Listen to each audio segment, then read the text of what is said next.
We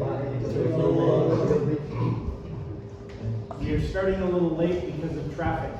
and Valentine's Day. Và ngày nay dương chặt lên dương tích là xa thì ngày của sự lại là cho ý kẹt sòng. So my name is Russ, and I'm very pleased to be here to talk about managing people. Và mua dương biết mua ra con này nó đi. Nên có người về để tập kita không được. Because we have to manage our business, but people are sometimes the most important part. Chúng ta dương ra xa thì cho người làm có và đó kita có cái bộ lực con sòng tham một này. People are the ones who talk to our customers, who produce our products, who solve problems when problems occur. Bộ lực dưới cứ chỉ nghe này của chặt con tất cả để chui qua này lực mình nói dưới mình là sao cam đấy. And the way we're going to learn tonight is we're going to play some games. Bài cái cái riêng riêng của dưới dùng nó cứ dưới riêng để trả một cái bài. And the games are designed to help us learn about how to be better managers. Và hay dễ nó cứ nhung vô món cứ là bây giờ và bạn đi là bạn làm thì các pro. But first, I want to tell you a little bit about myself. Trên bóng sông này nó có ai sống. This is my wife. We've been married 42 years. Và nước bị vô bờ. She likes to trek. Có thể chất ta bài so về các đường các gì đấy. And I like my wife. So I trek too sometimes. Even in the rain. This is my family. This is my oldest daughter, my youngest daughter, and my son.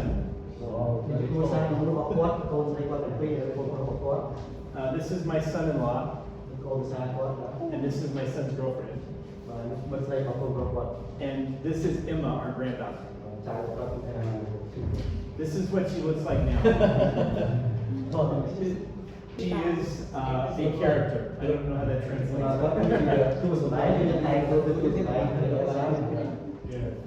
I want you to try something. Cross your arms, please. All right? Notice which arm is on top.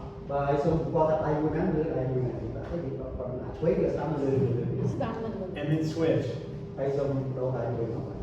How does that feel?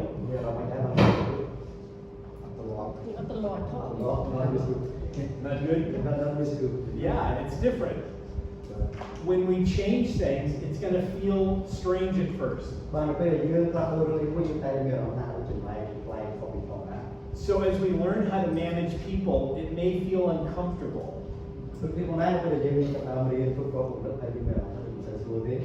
But it will ultimately be good for our businesses. Philosophy on how to manage people. Oh, I've heard one other thing. This was my first business, selling vegetables and fruit. That's me about 60 years ago. And my two cousins. But today I do a lot of selling on Amazon and eBay and even a little on Facebook.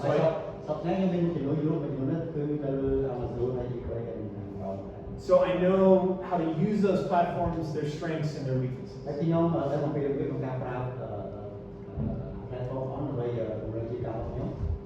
So my philosophy on management is really patterned after Paul's teaching in 2 Timothy 2:2.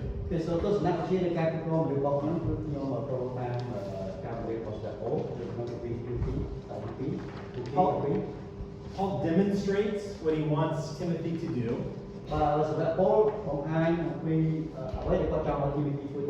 Is to teach those to reliable people who will then also teach.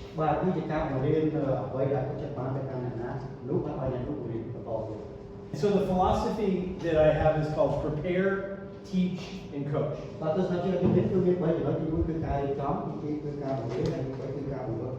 So we're going to talk about how do we prepare ourselves, how do we teach employees the right thing to do, and then how do we become a coach. But first we're going to play a game. We call this the listen game. And the instructions are in your handout. Do you want to give the instructions? và từ cái mối của ai như bên trong mai như sao và từ cái mối của tôi đại cô mẹ anh này có ai như bán có tôi đầu tiên là bán mũi nhưng nó thì là bán xây được lại tôi hàng năm lạiที่บ้านยังมีชนะมีการcòn gặp đây luôn cả bom cả bom quay hay là tất cả trong máu bán tôi thì bán muối hay cái bấy nẹt đi muối số liệt đó cũng được cho bò bò xuống tôi thì nó bán làm riêng luôn thì bây ra vì là tôi đang tại tôi nói là tôi đang bán thì là nói là tôi xong để giờ mình là con đượcรู้ของพี่เป็นความรู้củaการร้องกูอยู่ทางการร้องอย่างไรอย่างไรที่กูให้อยู่กับกูบอกเยอะvà đây còn một tiết đại cô lúc cứ chỉ nhận start qua cứ miền bên mua nhiệt tí là bây gì là bây giờ bây giờ tôi đang đúng gì vậy hàng này đại cô quan chất bên lúc tôi được đuôi giấy qua start sân bên đuôi giấy chót qua sinh thái của mình bên mua nhiệt tí chẳng hạn cái này là còn một tiết xong tôi cao vào ô tôi đi đi để làm này mua nhiệt giấy mua start bên nhiệt giấy mua start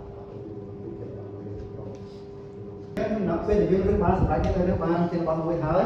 dương xong họ khai phá này ná hai nên bị dây dòng viên trên bọn anh pro bảo gì lấy đó bên đây luôn này luôn khi nó bị nét như mình để chế mình start lấy sau bên nét start đúng bị dây cái căn nét dây bên căn quan bán để Let's ask ourselves these questions. They're on the next page of your handout. ok ở luôn nữa ở tôi từ tiếp đến tôi ở bên đây là slide cái từng bài How well did your partner listen? và sự nuôi muối trong xuôi cái căn tôi là tôi nói là nếu bây giờ luôn là luôn giấy ta tay cô cũng có bao start bàn ở phần này qua chơi cái start bàn What do you think? Good? Not good? luôn cái là mấy thằng anh cũng start bàn ở đây trong giấy hết qua nó có thể là để xây nhá. Do you want to talk while they were talking? Nếu bây giờ luôn là tôi có start tay cô giấy ta cũng cho mình giấy mà quên còn start nhưng nó được cho mình giấy còn mình này. How did you know they were really listening to you? សម្រាប់តែលោកគ្រូដែលនិយាយទៅកាន់គេតើលោកគ្រូអាចដឹងថាគេស្ដាប់ដោយស្ដាប់យ៉ាងដូចនេះឬក៏អត់ទេ So how can we use these lessons at work about listening? បាទអញ្ចឹងសំណួរនេះតើយើងអាចប្រើការស្ដាប់ហ្នឹងមេរៀនហ្នឹងនៅកន្លែងធ្វើការយើងទេបាទ Here's some of the things that I think we can do. បាទនេះជាអ្វីដែលខ្ញុំគិតថាយើងអាចប្រើបាន We want to make sure that when we speak, we're speaking in a way that the other person can understand us. បាទយើងចង់ឲ្យប្រកបថានៅពេលដែលយើងធ្វើការនិយាយអ្វីមួយយើងប្រកបឲ្យគូយើងគាត់ស្ដាប់យ៉ាងដូចតែបាទនិយាយច្បាស់ៗហើយ Because it's on us as the communicators to make sure that we're connecting, that they understand what it is that we're បាទការ saying. សំខាន់គឺនៅលើយើងជាមុនជាអ្នកដែលនិយាយអញ្ចឹងនៅពេលដែលយើងនិយាយបែបច្បាស់លាស់អញ្ចឹងឲ្យគូយើងគាត់អាចស្ដាប់បាន Good managers are going to communicate clearly what their people want. បាទអ្នកគ្រប់គ្រងល្អគឺគាត់អាចនិយាយច្បាស់ពីព័ត៌មានដែលគាត់ចង់ផ្អាប់ទៅហើយ The second part is to listen actively. បាទរីឯផ្នែកទី2គឺថាក្នុងនាមជាអ្នកស្ដាប់គួរតែស្ដាប់ដោយយកចិត្តទុកដាក់ផងដែរ That's more than just putting our mobile down. បើមិនមែនគ្រាន់តែថាពេលគេនិយាយយើងដាក់ស្ដាប់ទៅឆ្ងាយដើម្បីបង្ហាញថាយើងស្ដាប់ It's looking at them. ឬក៏ជាយើងមើលការនិយាយបាទ It's nodding. ឬក៏លូកក្បាលទៅឡើងទៅឡើង It's listening so that we can understand, not listening to just answer. បាទការពិតគឺការដែលយើងត្រូវតែស្ដាប់ដើម្បីយើងអាចយល់អំពីដឹងប្រកបដោយយើងចង់និយាយជាគាត់ថាស្ដាប់នោះបាទអាចជួយបានតែយល់ពីចិត្តនោះ Have you ever been in a discussion where the other person says something and immediately you want to give your answer before they even get done speaking? បាទតើលោកគ្រូធ្លាប់មានលក្ខណៈដែលលោកគ្រូគាត់ស្ដាប់ពេលគេគាត់និយាយអស់ទៅគឺចង់និយាយកាត់នោះបាទអាចទៅដល់ចម្លើយដល់គេមិនចង់និយាយមក We say that in that case we're listening to respond, not listening to understand. បាទបើសិនជាករណីនោះកើតឡើងគឺអាចនិយាយបានថាយើងស្ដាប់ដើម្បីឆ្លើយតបពីវាមិនមែនស្ដាប់ដើម្បីបង្ហាញថាយើងយល់ដល់ចំណុចចិត្តអ្វីដែលគេចង់និយាយគាត់ថាដឹងថាគេចង់និយាយយើងឆ្លើយតបពីវាមិនមែនឆ្លើយពីវា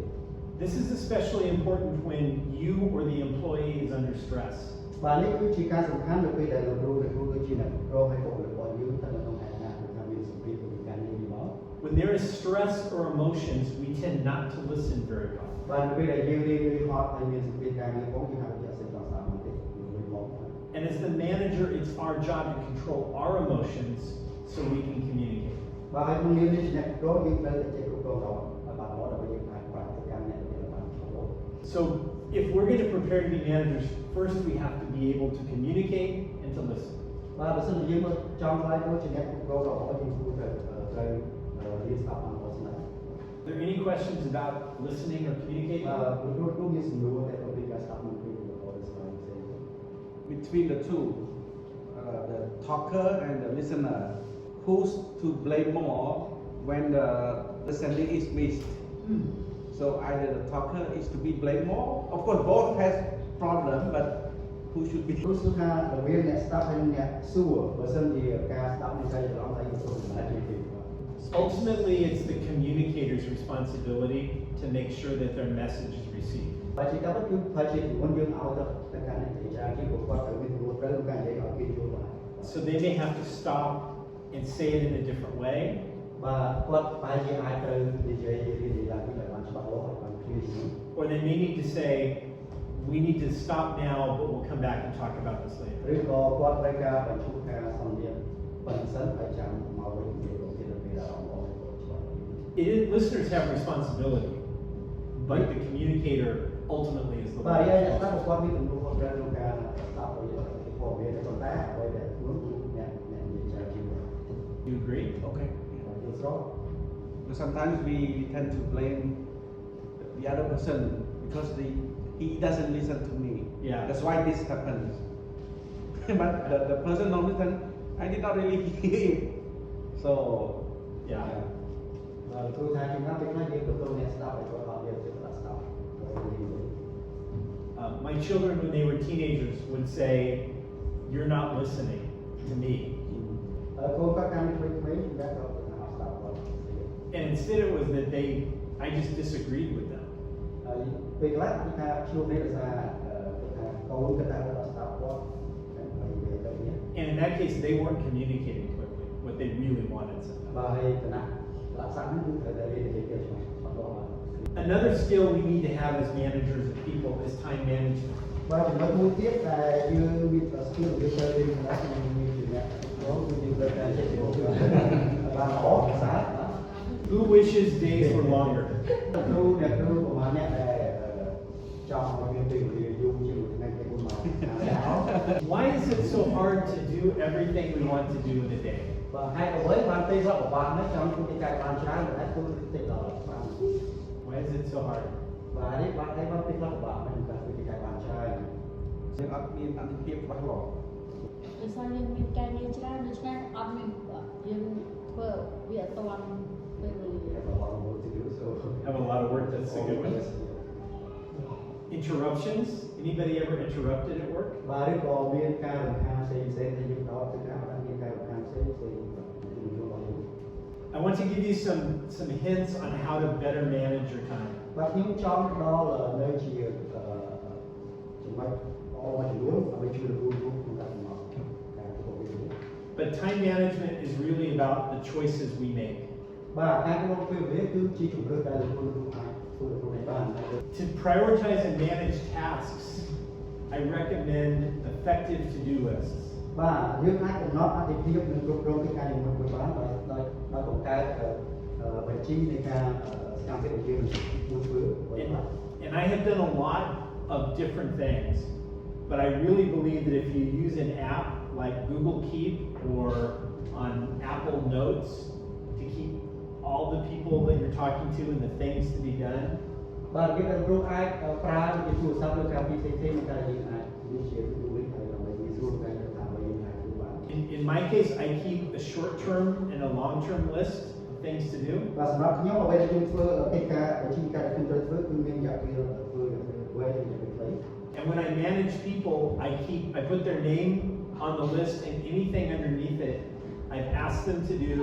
or I need to talk to them about. បាទរបៀបដែលខ្ញុំធ្វើនោះគឺមានអ្នកណាដែលខ្ញុំចង់ឲ្យធ្វើអីខ្ញុំដាក់ឈ្មោះគាត់ហើយខ្ញុំសរសេរកិច្ចការខាងក្រោមរបស់គាត់អំពីសកម្មភាពមួយដែលខ្ញុំចង់ឲ្យគាត់ធ្វើហើយខ្ញុំឆែកទៅគាត់ And then I don't have to remember. I just have to look. បាទការជួយខ្ញុំមែនតើខ្ញុំមិនបាច់ជាចំណាំតែខ្ញុំមើលទៅខ្ញុំដឹងថាគាត់បានធ្វើอะไรហើយខ្ញុំបានធ្វើ Other thing that is very convenient is something called time blocking. បាទរឿងមួយទៀតដែលអាចងាយស្រួលដែរគឺការកំណត់ពេលវេលា And that's when we take a block of time on our calendar and we say we're going to use this for a specific thing and try not to be interrupted. បាទមួយទៀតគឺគ្រូអាចកំណត់ពេលវេលាក្នុងរយៈពេលមួយថ្ងៃថាក្នុងចន្លោះពេលណាមួយម៉ោង2ម៉ោង3ម៉ោងដើម្បី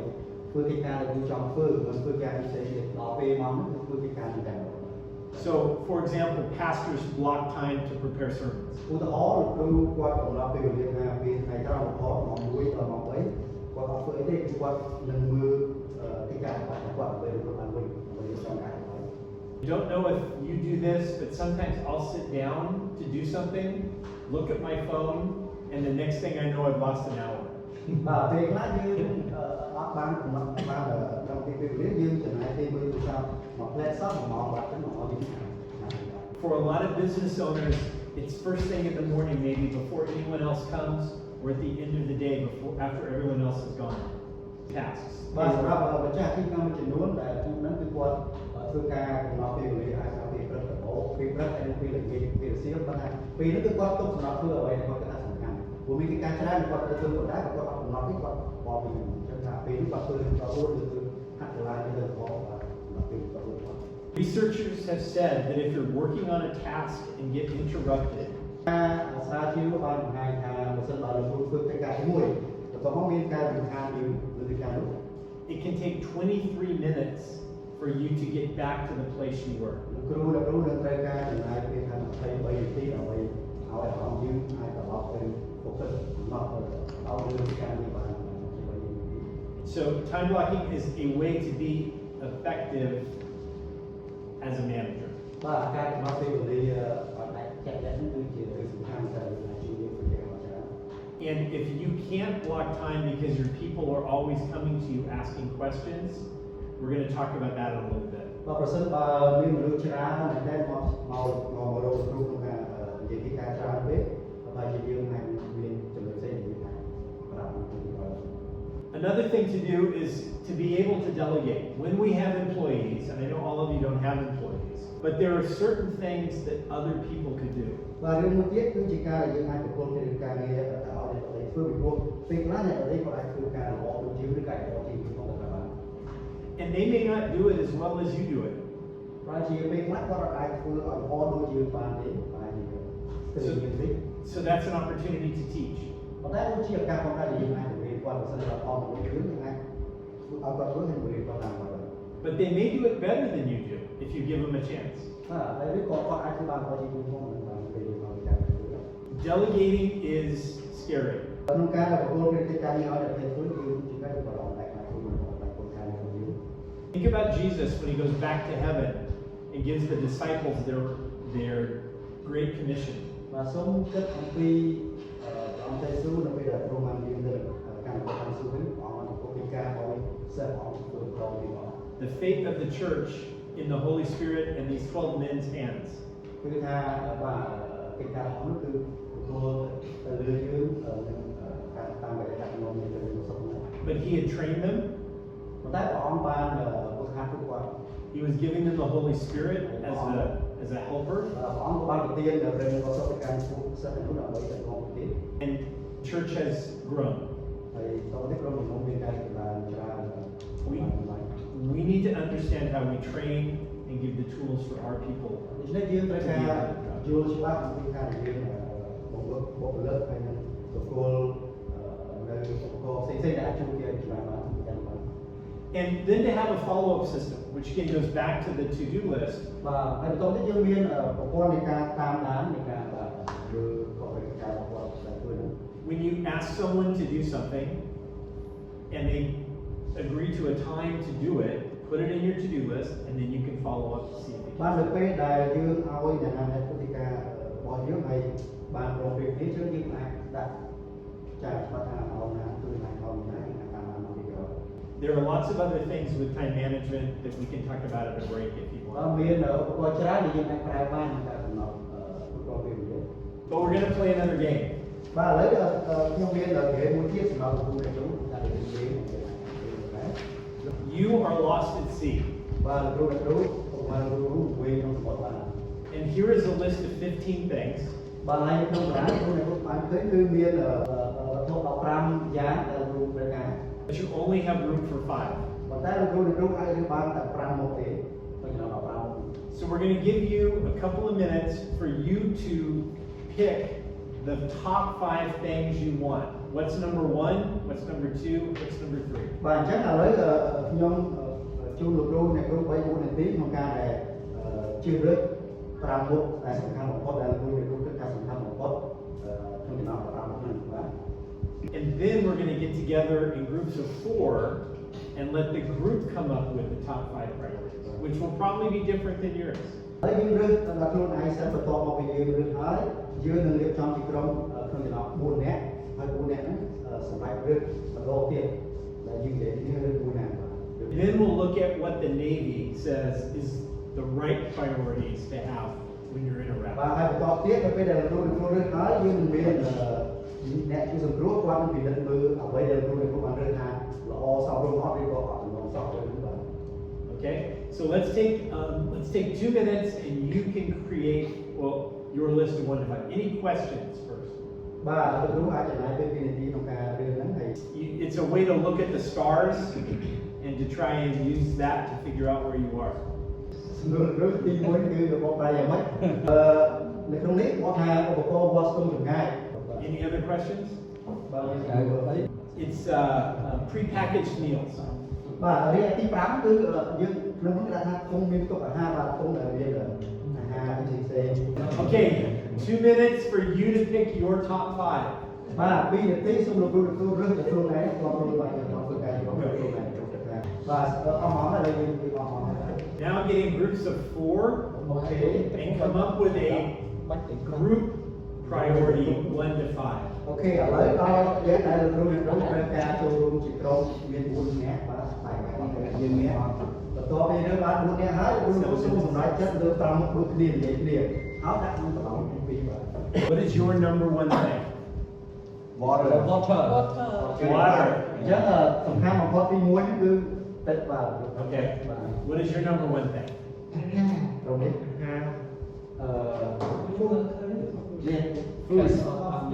Okay. Water.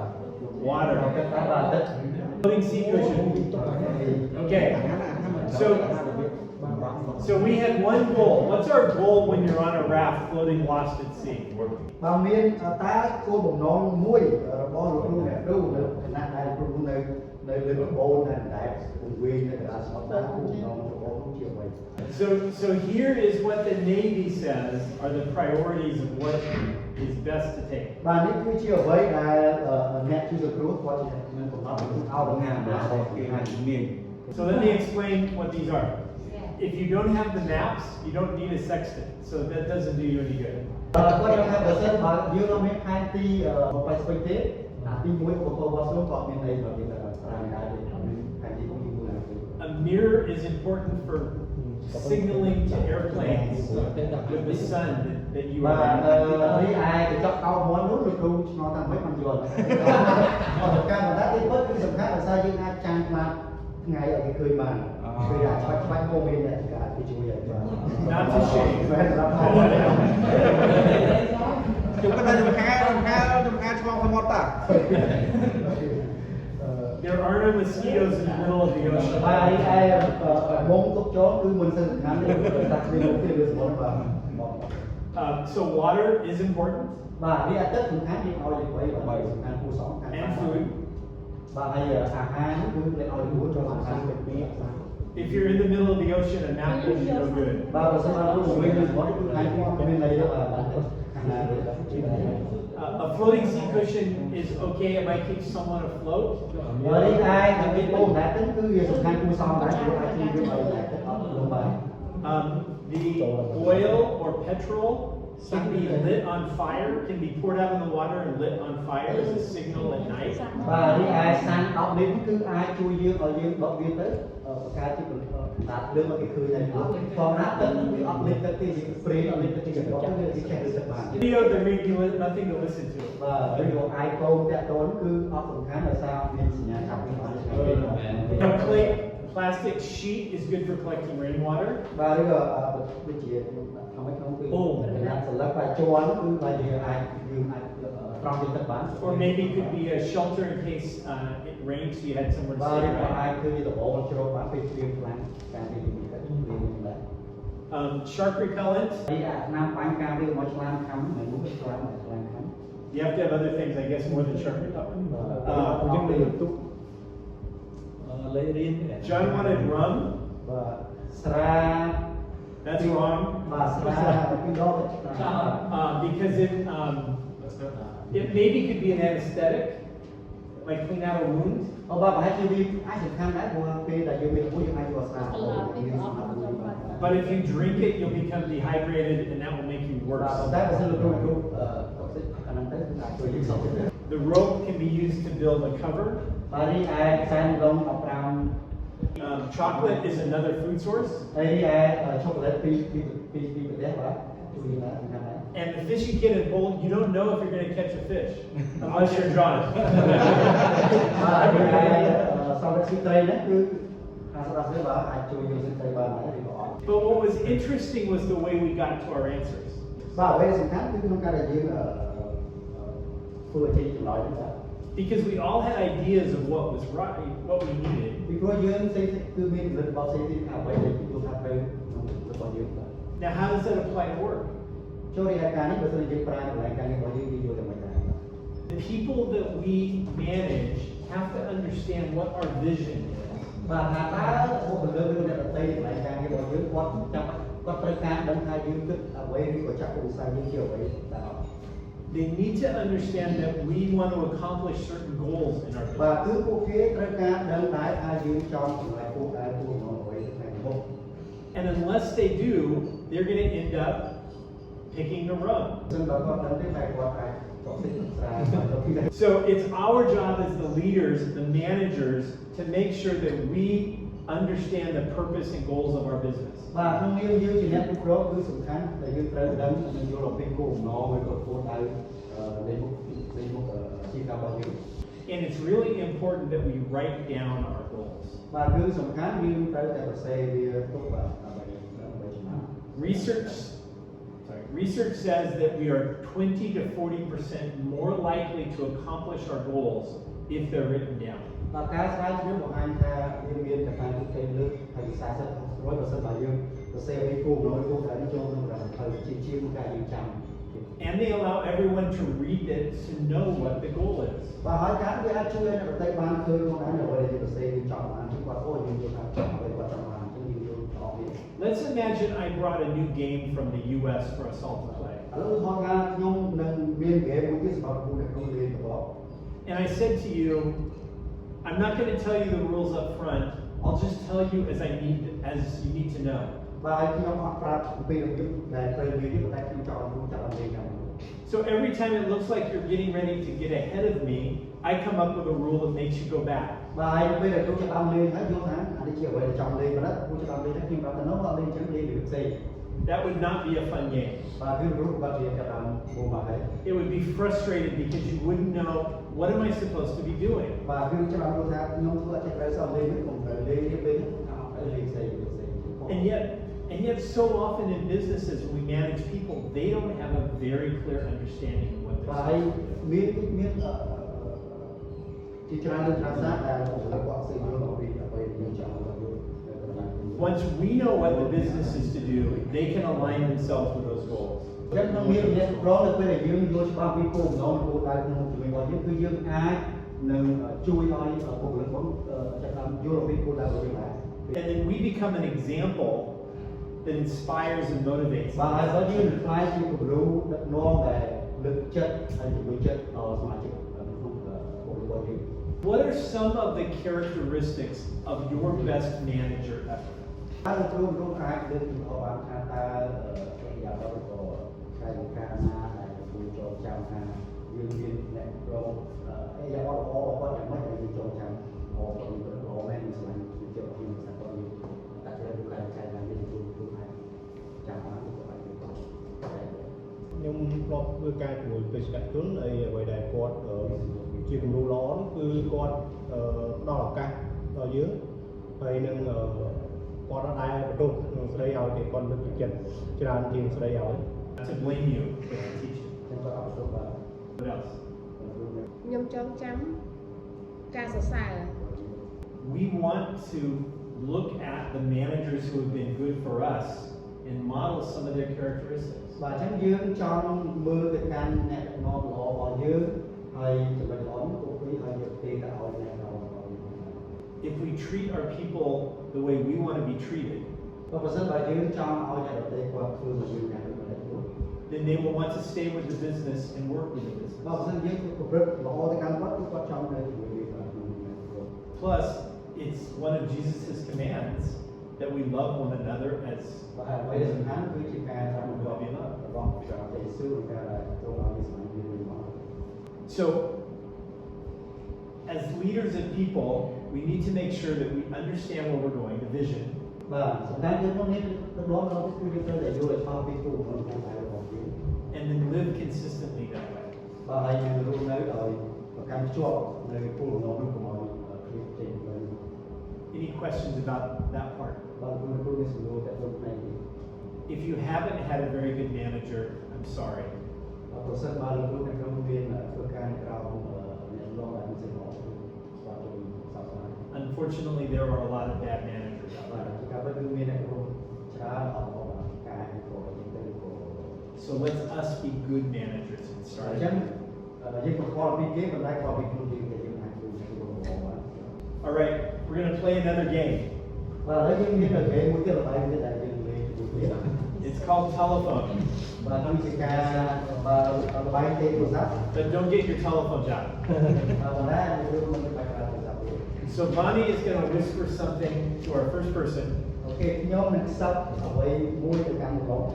and then they're going to whisper it to the person sitting next to them, and then to the person sitting next to them. ហើយបន្តមកលោកនឹងខ្សឹបបន្តទៅកាន់លោកគ្រូហើយលោកគ្រូសឹបបន្តទៅកាន់គ្រូរហូតដល់អ្នកចុងទៅ And at the end, we'll see how close what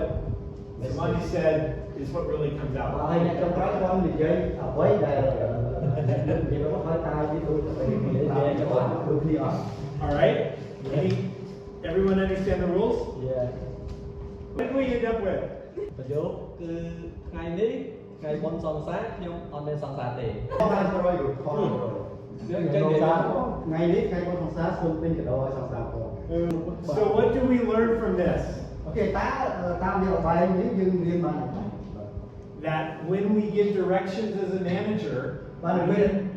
នៅពេលដែលយើងឲ្យការណែនាំពីការទទួលរបស់យើងក្នុងនាមជាអ្នកក្រុម we need to give them directly to our people. បាទគឺយើងត្រូវឲ្យបន្តទៅកាន់ពួកគេបាទនិយាយបន្តទៅដល់ Because when our people hear it from others, it gets mixed បើ up. សិនបាទពួកថាបើសិនបើយើងឮពីអ្នកដទៃនឹងព័ត៌មានបាទខ្លះ And one of the most important things to give to people who work for us is our expectations for them. បាទចំណុចមួយដែលសំខាន់ដែលយើងត្រូវឲ្យទៅកាន់បុគ្គលិករបស់យើងគឺការដែលយើងចង់បានឬយើងចង់បានគាត់គាត់អី And I understand that this is unusual in your culture. បាទខ្ញុំដឹងថាវាប្រហែលជាមិនជាសិលជាទម្លាប់ទូទៅទេនៅក្នុងបាទរបស់គាត់នៅទីកម្ពុជាយើង That to speak directly to someone about their performance or about an issue is hard. ដែលនិយាយចំមុខតែម្ដងនៅពេលដែលគាត់ធ្វើសិលតាមគាត់និយាយចំគាត់តែម្ដង But think about when you have a boss and you do something wrong. តែសូមឲ្យគិតថានៅពេលដែលយើងមានអ្នកក្រុមម្នាក់ដែលបានធ្វើកិច្ចការដែលមិនសូវល្អដែលខុសឆ្គង A good boss. តែយើងមានច្បាប់ល្អបាទការល្អ You want them to come and speak to you, គឺយើងចង់ឲ្យគាត់មកចិត្តយើងហើយនិយាយប្រាប់យើង not to hear about what happened from other people in the company. បាទគឺមិនមែនឲ្យគាត់មកស្ដាប់រឿងរ៉ាវផ្សេងៗដែលកើតឡើងក្នុងចំណោមផ្សេងៗក្នុងក្រុមទេ And so our role as managers is to set very clear expectations for people. បាទអញ្ចឹងទូនាទីរបស់យើងក្នុងនាមអ្នកក្រុមគឺយើងត្រូវតែកំណត់ការចង់បានឲ្យជាក់លាក់ឲ្យច្បាស់លាស់តាមក្រុមយើង To give them feedback, to talk to them when they're doing things well, ហើយនឹងផ្ដល់ឲ្យពួកគាត់នៅការមតិយោបល់ពីស្ថាបនាឲ្យពួកគាត់អាចជំនាញបាន and to give them feedback when they're not doing things well. បាទហើយក៏អាចថាបើសិនគាត់ធ្វើល្អយើងសារគាត់បើគាត់ធ្វើមិនល្អយើងត្រូវប្រាប់គាត់ដែរ And when we have an issue, to deal with it in a timely manner. បើប្រសិនបើមានបញ្ហាដែលយើងចង់កែតម្រូវសូមលើកមកកែតម្រូវអត់ពេលសូមទៅខាងក្នុងនេះទៅ Issues are like fish. They don't get better a week after you buy បាទ them. បញ្ហាគឺដូចជាត្រីស្អុយអញ្ចឹងថាថ្ងៃនេះស្អុយទីស្អែកអត់ទៅតាមឆ្នាំ You want to deal with them right away. គឺយើងចង់ដោះស្រាយពេលតែម្ដង Let me give you a couple of tools to do that. បាទសូមខ្ញុំបានផ្ដល់ឧបករណ៍3-4មុខដែលយើងអាចប្រើបានក្នុងការដោះស្រាយបញ្ហា You'll see in your handout something I call the key duties matrix. បាទគឺលោកគ្រូអាចឃើញនៅក្នុងអានស្លាយដែលចែកឲ្យគឺ This is a simple spreadsheet with 3 columns. បាទនេះគឺជាតារាងដែលមានតែ3 column ទេ3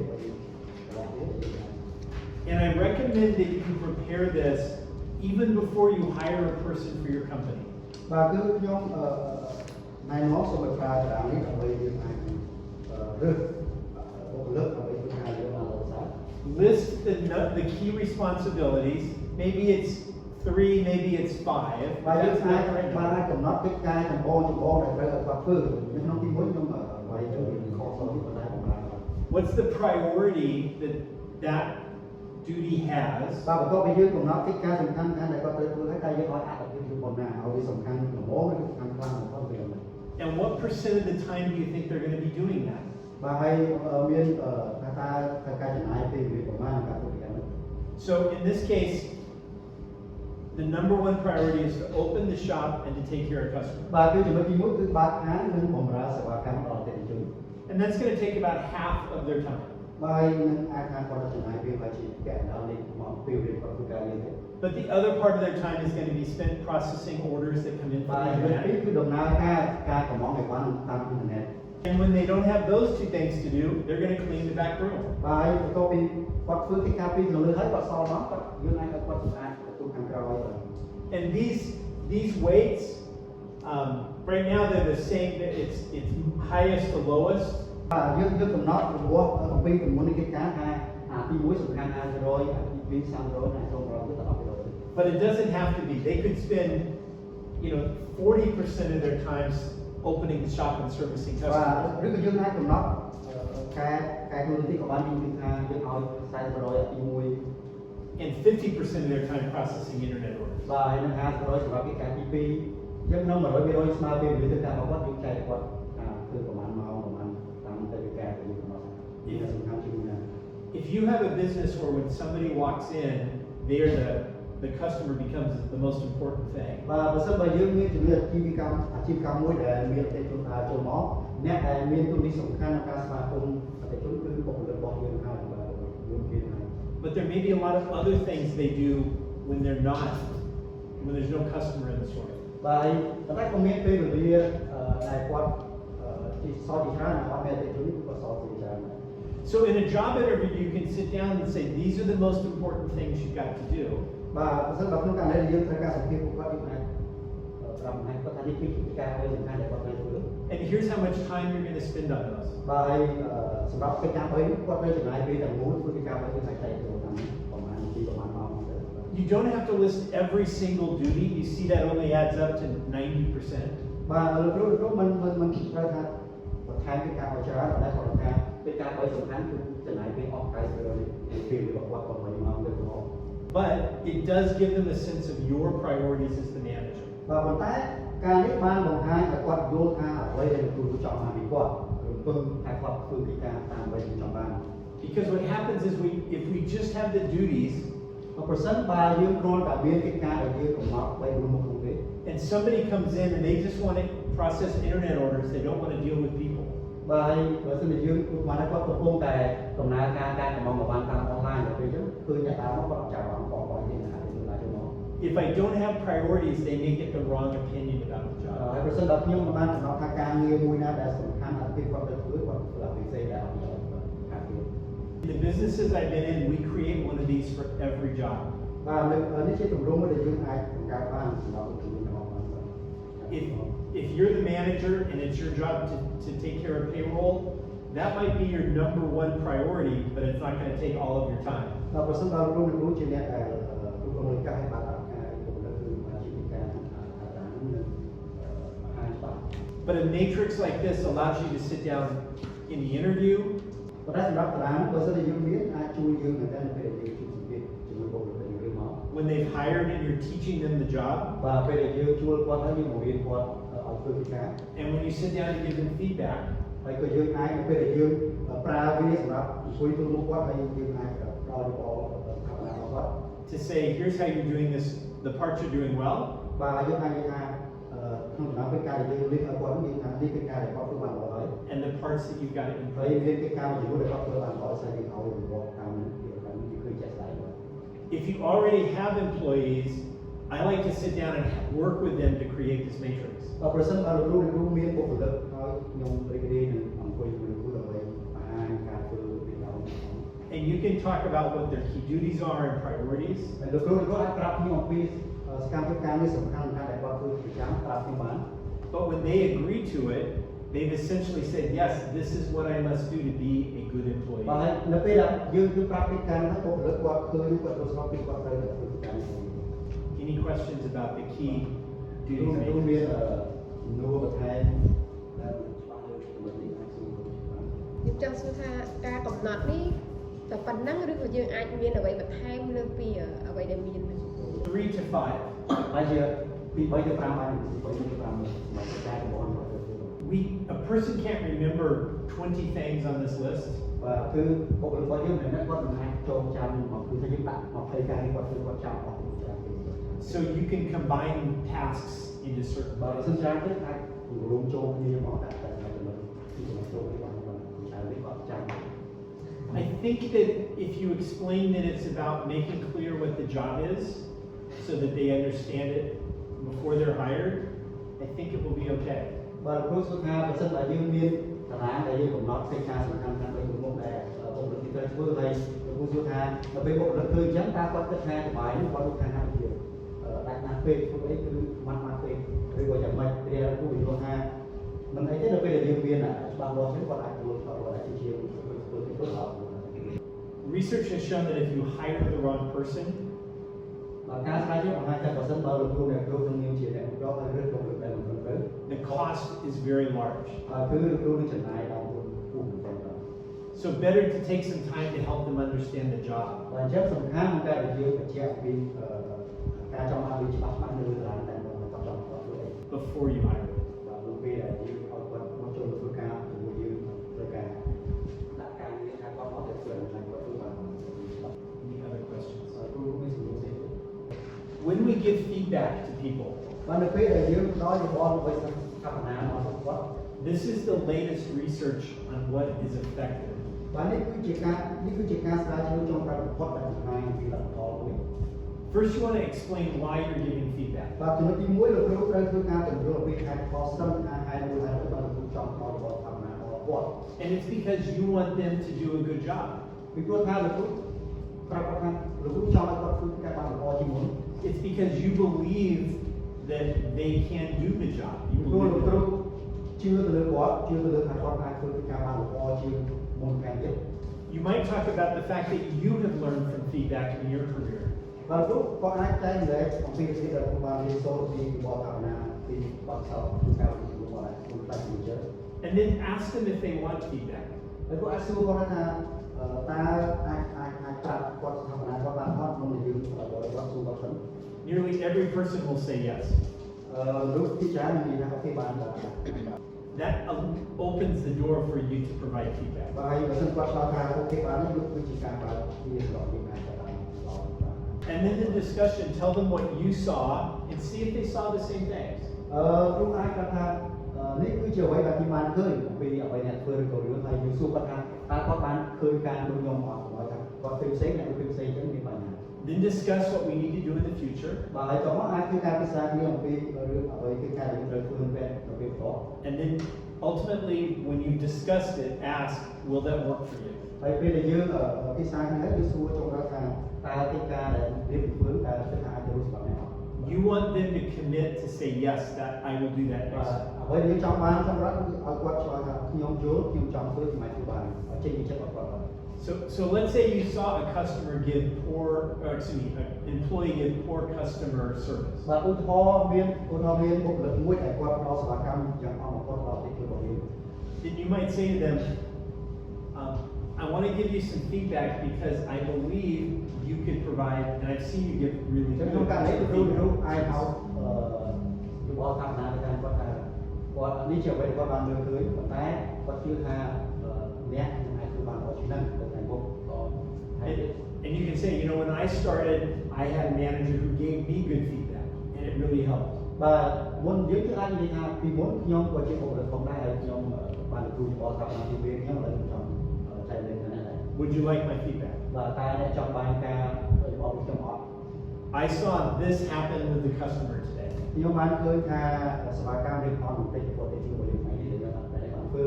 Did you see the same thing? តើអ្នកបានយល់ចិត្តដល់អត់បើយល់ចិត្តដល់អត់ Then we could discuss kind of like what would have been a better way to handle that បាទ situation. បន្ទាប់ពីយើងឃើញបញ្ហាយើងយល់ស្របនេះចឹងយើងអាចពិសាថាឯងគួរធ្វើម៉េចឲ្យបងយើង And then at the end it's like, okay, does that work? Can we try and do បាទ that? ហើយចុងក្រោយយើងបញ្ជាក់គាត់ថាតើអាការកំណត់យើងសមត្ថភាពធ្វើតើវាទៅដល់អាចធ្វើបានអត់បញ្ជាក់យើង This structure for feedback allows it to be more coaching and less of a bossy, this is what you've got to do. បាទអញ្ចឹងរបៀបប្រមាណដែលយើងអាចធ្វើបានគឺជួយឲ្យយើងច្បាស់ហើយបង្ហាញថាយើងមិនមែនជា manager ដែលអត់ការទេយើងមានហេតុផលយើងតែយើងមានការចង់បានរបស់យើងដែរ And the employee is more willing to listen and to change and to learn. បាទហើយចំពោះបុគ្គលិកយើងក៏គាត់ចាប់បានមានចិត្តថាជជែកគ្នាស្រួលដែរនឹងតែការយល់មក Rarely do we change our opinions when someone is yelling at us that we're wrong. បើសិនបើគាត់ថាមានម្នាក់គាត់កាយយើងក៏មានតែយើងមានអារម្មណ៍ដែរ Any questions about giving feedback? បាទគ្រូមានសំណួរតែទៅជាមួយបាទសម្រាប់ឲ្យបងតាម ហើយយើងមានindicator ហើយដែលយើងអាច feedback ឲ្យគាត់មុននឹងយើង feedback ថាយើងមានអាចជាការកុំលែង បងវិញពីដល់ផង ហ្នឹង If that's possible, I think that's a good idea. សិនបើអាចធ្វើបានល្អសិន But when you deal with people, every situation can be a little different. ប៉ុន្តែបើសិនជានៅពេលដែលគ្រូមានធ្វើការឬក៏អសកម្មជាមួយយើងណា What's more important is when you see the kind of situation occur again and they respond correctly, ក៏បើសិនបើឧបមារឿងការឡើងម្ដងមកយើងប្រាប់គាត់ហើយហើយបន្តមកទៀតរឿងបណ្ដាលការឡើងម្ដងទៀតប៉ុន្តែដល់ពេលយើងស្ថាប័នលើកទី1រឿងលើកទី3យើងរកប្រសើរគឺបានផល then to praise them, to say good job. អញ្ចឹងយើងអាចយកមកទៅអូគាត់ធ្វើបានល្អហើយបាទការទីដល់ទៅលើកទី3ក៏បានល្អ People tend to hear 5 negative messages for every positive message in the workplace. People tend to hear 5 negative messages for every 1 message they hear, positive message. នៅកន្លែងការនេះទីទៅគឺយើងអាលឺការល្អមិនសូវលឺការសារគឺអត់លឺប៉ុន្តែយើងលឺការយើងតាមរកសិនកម្មវិធីការល្អបាទអញ្ចឹងទីទៅគឺលឺតាមល្អច្រើនជាងល្អ And most people, if you praise them, will want to do more of the behavior that got them good feedback. ប៉ុន្តែយើងទៅនៅពេលដែលយើងទៅនៅពេលដែលលើកភាសាចង់ធ្វើទៅបាទ All right, so we're going to break into 2 groups. បាទហើយយើងនឹងចែកជាពីរក្រុមបាទពីរក្រុម And we're going to play a game called ហើយរកតាមមកបាទ Crossing the River. អូខេយើងគាត់យើងគឺជាការឆ្លងទៅទន្លេបាទមិនឆ្លងទន្លេតែឆ្លងទៅទន្លេបាទ Anybody ever played this game? អូខេតើលោកអ្នកក្រុមណាឆ្លងនេះហ្គេមមុនមកទេ Okay, so why don't you go ahead and explain the rules. The rules are here and on your next page of your handout. អូខេអញ្ចឹងហ្គេមរបស់យើងមានច្បាប់វិន័យសម្រាប់ការលេងទៅក្នុងអាចយកទៅកាន់ slide បាទច្បាប់វិន័យគឺថាឥឡូវខ្ញុំអាចអានមួយដើម្បីយើងស្ដាប់ទៅគ្នាមួយទៀតគឺក្នុងការលេងហ្គេមគឺថាក្នុងរបាយហ្គេមគឺមានឪពុកម្នាក់ម្ដាយម្នាក់កូនប្រុស2នាក់កូនស្រី2នាក់ឆ្មាំការពារឬក៏ទាហានហ្នឹងទឹកផ្នែកនេះគឺជាអ្នកទោសបាទអស់នេះគឺចង់ឆ្លងទឹកទន្លេទៅក្រោយម្ខាងទៀតហើយរូបវាគឺថាក្បូនបាទក្បូនគឺជិះម្ដងបានតែ2នាក់ទេគ្នាច្រើនមិនអាចឆ្លងទៅម្ដងជិះបានតែ2នាក់ទេបាន2នាក់ទេហើយមានរូបមួយទៀតស្ដាប់នេះគឺថា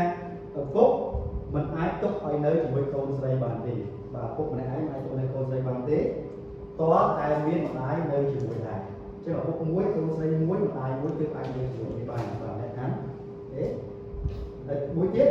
ម្ដាយក៏មិនអាចទុកឲ្យនៅជាមួយកូនប្រុសម្នាក់ណាបានទេតើតែឪពុកនៅជាមួយដែរចឹងម្ដាយមួយកូនប្រុសមួយអាចនៅជាមួយបានទេតែបើមានឪពុកនៅជាមួយគ្នាអាចនៅបានអាចនៅជាមួយបានតទៅទៀតជនពីលបានអ្នកទោសគឺមិនអាចទុកឲ្យនៅជាមួយសមាជិកគ្រួសារណាមួយបានទេមានឪពុកមានម្ដាយមានកូនប្រុសស្រីគឺទាំងអស់គ្នាគឺជនពីលអាចទុកឲ្យនៅជាមួយអ្នកណាបានទេព្រោះគ្រោះថ្នាក់បាទយើងទុកគឺមានបញ្ហាអត់ទុកទេមួយទៀតចុងក្រោយគឺ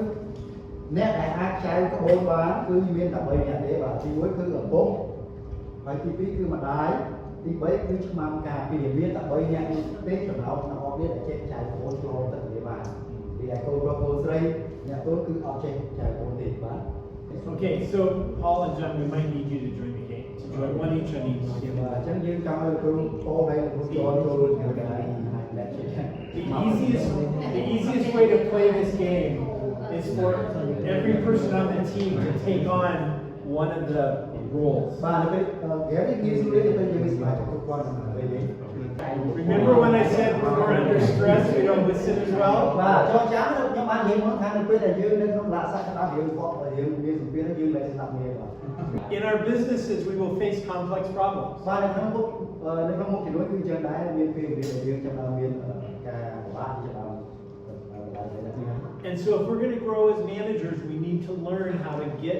other people to help us solve complex បាទ problems. បើសិនបើយើងចង់ខ្លាចជាអ្នកគ្រូល្អយើងត្រូវតែចេះធ្វើយ៉ាងម៉េចឲ្យអ្នកដទៃយល់ពីយើងហើយមកជួយយើងឲ្យសុខចិត្តដល់សុខចិត្ត So here's some ideas to improve decision making and problem បា solving. ទតាមរយៈការហ្នឹងគឺខ្ញុំមានចំណុចប្រមាណក្នុងការជួយដើម្បីយើងអាចសម្រេចចិត្តហើយមានដោះស្រាយបញ្ហាបានល្អដែរ You as the manager has to be the one who balances short-term and long-term goals. លោកគ្រូអ្នកគ្រូក្នុងនាមជាអ្នកគ្រប់គ្រងត្រូវតែយល់ច្បាស់ត្រូវតែចេះក្នុងការកំណត់គោលបំណងជាពេលវែងនិងពេលខ្លី My experience is most employees only take short-term solutions. បទពិសោធន៍របស់ខ្ញុំគឺជាទូទៅគឺបុគ្គលិកគឺគាត់គិតតែអំពីលទ្ធផលជាពេលខ្លីទេខ្ញុំមកពេលខ្លីទេ This game is good for analyzing the problem and finding effective បាទ solutions. again យើងទៅលេងមិនគឺវាល្អសម្រាប់ការវិភាគអំពីបញ្ហានិងស្វែងរកដំណោះស្រាយដែលមានប្រសិទ្ធភាព Both groups did what every group does when they play this បាទ game. គឺលោកគ្រូទាំងពីរក្រុមគឺលេងដូចក្រុមមុនខ្ញុំតែនិយាយដូចគ្នា You got halfway through a solution, បាទគ្រូអាចរកដំណោះស្រាយបានពាក់កណ្ដាលទីហើយ it wasn't working, តែវាអត់ដំណើរការទេ and so you argued about it should work. ហើយក៏មកវាបានប្រកែកថា Instead of ត្រូវ instead of resetting and starting again. បាទជំនួសឲ្យការស្ងាត់អារម្មណ៍សិនតែគិតម្ដងទៀតតែវាលែងទៅជែកថែមទៀត It turns out if you make the wrong first move, វាបង្ហាញថានៅពេលដែលយើងធ្វើសកម្មភាពទី1ខុសហើយអត់ត្រូវខុសហើយ you can't win the game. អញ្ចឹងយើងអាចមានជ័យណាស់ទៅយើងមកទេ You had open discussion. គ្រូមានតែនិយាយគ្នាដោយបាត់ដំណោ The room got louder and louder and louder. វិញតែម្ដងបាទនិយាយមកសាស្ត្រ I didn't see any conflict. បាទខ្ញុំមកបានឃើញជំរុំនៃការឡើងជជែកស្អីគាត់តែគាត់អត់មានទេ I didn't see anyone tell anyone else, no, be quiet. ហើយខ្ញុំគាត់បានលើកថាមានសមាជិកណាគាត់ថាកុំនិយាយទុកនៅបន្លែសិនទៅខ្ញុំនិយាយបានអត់មានបញ្ហាទេ But I could have missed it. ហើយប៉ុន្តែហើយជាការទៅខ្ញុំអត់បានឃើញបាត់ And then a critical one is to manage emotions. អ្វីដែលសំខាន់គឺយើងត្រូវចេះរៀនគ្រប់គ្រងអារម្មណ៍ដែរបាទយើង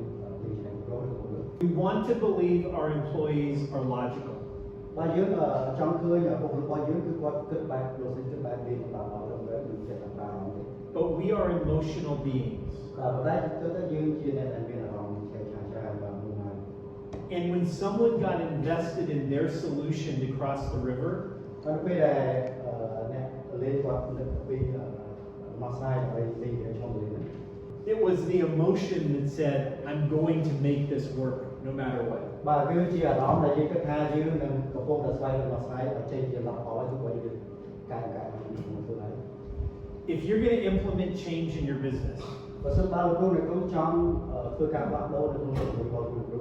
research says 60% of change fails គឺការស្រាវជ្រាវបង្ហាញថាមាន 60% នៃការផ្លាស់ប្ដូរគឺបរាជ័យនិងបរាជ័យ because people don't consider the emotions. ពីព្រោះមានច្រើនដែលគាត់មិនខ្វល់មិនចាប់អំពីអារម្មណ៍នៃការធ្វើការរបស់ផ្សេងៗរបស់លោកគ្រូ And so it's important that we address the logic and the emotions in decision making. បាទគឺជាការសំខាន់ដែលយើងពំលើកឡើងអំពីកត្តាដំណោះស្រាយប្រកបដោយហើយនឹងអារម្មណ៍ដែលយើងធ្វើការពាក់ព័ន្ធនឹងដែរ And not every decision, because some decisions have to be made quickly. បាទគឺប៉ុន្តែតើតើការសម្រេចខ្លះយើងត្រូវព្យាយាមដែរបាទ But the complex problems, having more minds usually turns out to be a better answer. Gives you a better answer. Having more people involved gives you a better បើ answer. តែជាទូទៅនៅពេលដែលយើងមានគំនិតចូលរួមជាមួយគ្នាច្រើនយើងមានរបបច្រើនជាទូទៅចេញលទ្ធផល And then the last piece, coaching. vàចំណុចចុងក្រោយគឺការបង្កើនបាទបង្កើន And we had a conversation at the break that maybe feedback is better if it comes as part of training and coaching than as pure feedback. បាទគឺការដែលយើងផ្ដល់យោបល់ថាបណាគឺវាអាចល្អអាចងាយស្រួលនៅពេលដែលយើងភ្ជាប់វាទៅនឹងការ training ផ្សេងៗទៅយើង You need to understand what makes an employee strong. ព្រោះយើងជាអ្នករួមត្រូវថាតើដែលធ្វើឲ្យយើងកាន់តែរឹងមាំកាន់តែប្រែ And nurture that. បើហើយជាយើងជួយគាត់ឲ្យរីកចម្រើនឲ្យក្រឡើង Sometimes people say we need to understand our weaknesses and grow in those. បាទពេលខ្លះវិញច្រើនចង់ឲ្យគេយល់ពីចំណុចខ្សោយរបស់ខ្លួនឯងដែរហើយជួយយើងឲ្យចម្រើន But that's not always the best way. ប៉ុន្តែការមិនជារឿងដែលល្អបំផុតប្រសើរបំផុតទេតែមិនទេ Do you all know Messi? បាទយើងស្គាល់ Messi បាទ Messi អត់ទេ Right? Very good with one foot. បាទគឺគាត់ជំនាញខ្លាំងមែនទែនតែជឿមកខាងនេះបាទជឿមកខាងគាត់ទៅកែណា If he tried and spent all his practice time on the other foot, would he still be as good? បើសិនបើគាត់ចំណាយពេលច្រើនដើម្បីអនុវត្តពីគាត់ខាត់លើជើងមួយទៅដល់សិល្បៈដែរគឺថាគាត់កាន់បកាទៀតគាត់លើបកា So recognize strengths and grow those, and find other people who has other strengths to complement. បាទអញ្ចឹងយើងអាចកត់សម្គាល់ពីចំណុចខ្លាំងរបស់បុគ្គលិកអ្នកហើយយល់ពីអ្នកណាមានចំណុចខ្លាំងយើងអាចមកវិញទៅបាទធ្វើការរួមគ្នា Provide opportunities for them to grow in the business. ហើយផ្ដល់ឱកាសឲ្យគាត់ដើម្បីគាត់ឲ្យរីកចម្រើនការទៀតក្នុងជីវិតរបស់យើង Ideally, you're building a sense of trust in working បើ together. ការនោះទៅពេលដែលលោកបានទៅគឺគ្រូនឹងបង្កើតជាបរិបទថាទុកចិត្តគ្នាបាទជួយគ្នាមក No manager can watch their people 100% of the time. គឺគ្មានអ្នកគ្រប់គ្រងណាអាចគ្រប់គ្រងបុគ្គលិក 100% ដល់ពេលវាបង្អស់គាត់ធ្វើការជួយគ្នាមានចិត្តបរិបទទៅទៀតដែរ And if there's trust and collaboration, hopefully they will be working just as hard when you're not watching them. ប៉ុន្តែបើសិនបើមានការទុកចិត្តហើយការទុកចិត្តទៅគឺបុគ្គលិកគាត់ធ្វើការទីយើងមើលគាត់គាត់ទៅតាមចិត្តដែរគាត់ធ្វើផ្សេងទៀត Any questions about developing បាទ employees? គ្រូអ្នកគ្រូមានសំណួរតកតងពីការកែរបស់សហការងារនិងទុកចិត្តទៀត So in summary, បាទសង្ខេបទៅវិញសរុបទៅវិញ first we prepare ourselves to be managers. បាទជាដំបូងលោកគ្រូអ្នកគ្រូគួរតែរៀបចំខ្លួនឯងជាមុនសិនដើម្បីធ្វើឲ្យយើងគ្រប់គ្រងបាន Improving our communication to make it clear. បាទត្រូវតែធ្វើឲ្យការដែលយើងមានច្បាស់លាស់ប្រសើរបាត់ចំចំ Improving the way we manage our time បាទហើយនឹងធ្វើឲ្យប្រសើរពីការគ្រប់គ្រងពេលវេលារបស់យើង and our priorities, ហើយនឹងដូចជាការកំណត់កិច្ចការសំខាន់ៗរបស់ខ្លួនឯង and our ability to communicate the vision and goals of the បាទ business. ហើយនឹងសមត្ថភាពក្នុងការដែលយើងចែកម្លែកនៅចាក់វិស័យវែងឆ្ងាយរបស់យើងទៅឲ្យអ្នកក្រុមរបស់យើងផងដែរ And then we learn to model that for our employees. បាទហើយយើងបង្កើតជា model ដែលមានតម្លៃសម្រាប់ពួកគាត់ធ្វើតាម We want to teach our employees from the very beginning, from the interview process, what we expect of them in the role. បាទអញ្ចឹងក្នុងនាមជាអ្នកគ្រប់គ្រងប្រកែយើងត្រូវតែបញ្ជាក់ចំពោះពលរបស់យើងឲ្យបានច្បាស់ពីប្រធានដំបូងនៅពេលដែលយើងចាប់ផ្ដើមហៅគាត់មកទៀតយើងបញ្ជាក់ច្បាស់ថាគាត់ត្រូវអី The clearer the goals are and the easier it is to measure, the more they'll know what success is. បាទនៅពេលដែលយើងបញ្ជាក់អំពីគោលបំណងច្បាស់ៗជាមួយគាត់ហើយនៅពេលដែលយើងហៅគាត់មកធ្វើការគឺគាត់ត្រូវដឹងថាគាត់ត្រូវធ្វើអីហើយក៏ពេលគាត់យើងអាចដល់ការស្ដាប់តាមរយៈការនោះបានរបស់បាន And it may be that regular feedback doesn't work well in your culture and even with some of your people. But if you can start to find some people who you can do it with and practice it, it will become a part of your business. ប្រហែលជាដោយសាររបស់គាត់យើងក្នុងការដែលយើងនិយាយចំមុខវាពិបាកបន្តិចប៉ុន្តែយើងអាចស្វែងរកវិធីសាស្ត្ររបស់អ្នកណាមួយយើងអាចងាយស្រួលតែនិយាយជាមួយគេគាត់របស់គាត់ឬក៏តាមពីមុនស្លាយដែលយើងបានរៀបប្រហែលសួរគាត់ទៅទៅ And then when they know what they're supposed to be doing, our job is to coach. បាទនៅពេលដែលគាត់បុគ្គលិកគាត់ដឹងថាគាត់ត្រូវធ្វើកិច្ចការមួយជាមួយគាត់ទៅហើយអញ្ចឹងទូទីរបស់យើងគឺគ្រាន់តែបង្រួបគាត់លើពីលើដើម្បី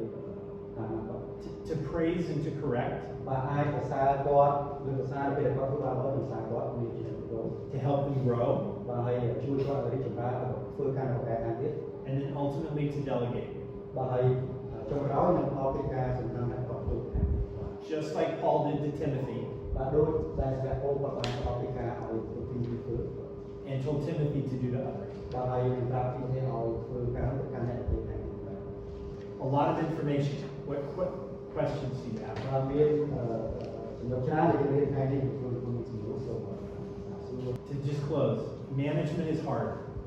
បាទសរុបមកវិញបញ្ចប់ថាការជំរុញគឺមានសម្រាប់ធ្វើការមួយវិញជាសាធារណៈធ្វើការមួយធ្វើទេ Business problems are way easier than people problems. បាទបញ្ហាក្នុងជំនួយវាមិនស្ដាច់មិនស្ដាច់ប្រវត្តិដូចពីបងនិយាយទៅបាទ But I've had multiple people who I have had to manage in my career. តែខ្ញុំបានជួបមនុស្សជាច្រើនក្នុងបទសោតជាការរបស់ខ្ញុំដែរ Many of them have gone on to very large jobs, very senior jobs. បាទបន្ទាប់ពីគាត់ធ្វើការនៅក្រៅខ្ញុំគាត់ពីនឹងគាត់បានខ្លាយជាអ្នកកំពុងពោះសម្រាប់គូនៅក្នុងកន្លែងផ្សេងបាទ And I consider that one of my greatest accomplishments. បាទនោះហើយគឺជាការទទួលថាទូជ័យរបស់ខ្ញុំមកខ្ញុំតែស្រីទៅការក្នុងបន្ថែមទៀត To grow other people to their full capacity. បាទដែលអាចជួយអ្នកដទៃឲ្យគាត់អាចមានពេញលេញបាទបន្ថែមទៀត Or really to be a part of growing them to their full capacity បាទឬក៏ក្នុងដំណើរដែលអាចជួយគាត់បន្ថែមទៀត is very rewarding. បាទគឺជាអ្វីដែលខ្ញុំពេញចិត្តមែនទែនបាទ So thank you.